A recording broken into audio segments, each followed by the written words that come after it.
Hello மக்களே, கார்த்திகை தீபம் சீரியலில் இன்னைக்கான ஒரு குட்டி ப்ரோமோ வெளியாகியிருக்கு. அந்த ஒரு ப்ரோமோவில் என்ன நடக்க போகுது அப்படிங்கிறதான் இந்த வீடியோவில் நம்ம பார்க்க போகிறோங்க. நம்ம சேனலை மறக்காமல் சப்ஸ்கிரைப் பண்ணிவிடுங்க. பக்கத்துலேயே பெல் ஐக்கான் வந்துடும், அதையும் ப்ரெஸ் பண்ணிவிடுங்க. அப்போ தான் நாங்கள் போடுற வீடியோ உடனுக்குடனே உங்களுக்கு நோட்டிஃபிகேஷன்ஸ் வரும்.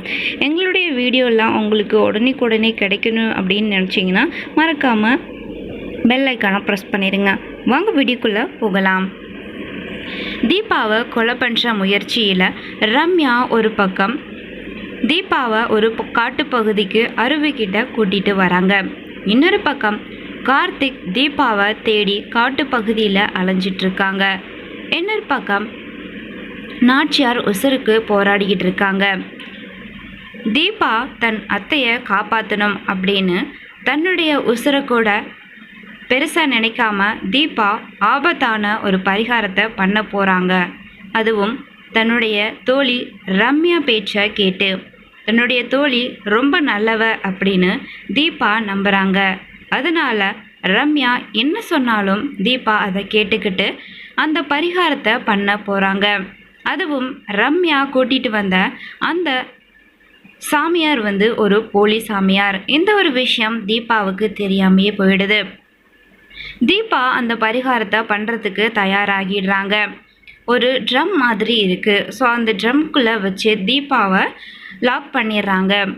உள்ளே வச்சு லாக் பண்ணதுக்கப்புறம் அந்த அருவியிலேருந்து தீபாவை உருட்டி விடுறாங்க.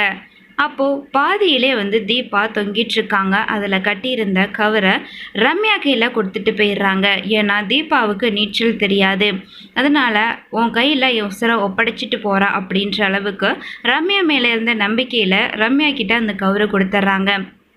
ரம்யாவும் அந்த கவரை பிடிச்சிக்கிட்டு எனக்கு சொந்தமானவரை நீ எப்படி கல்யாணம் பண்ணலாம் அப்படின்னு சொல்லி ரம்யா கொலவெறியோட தீபாவை கொலை பண்ணுறதுக்கு தயாராகிட்டாங்க. தீபா இருக்கிற காட்டுப்பகுதிக்கு கார்த்திக்கும் அவங்க ஃப்ரெண்டும் வர்றாங்க. அங்கே வந்ததுக்கப்புறம் அங்கே இருக்க சில சாமியார், அதுக்கப்புறம் பூசாரி இப்படின்னு சில பேரை விசாரிக்கிறாங்க.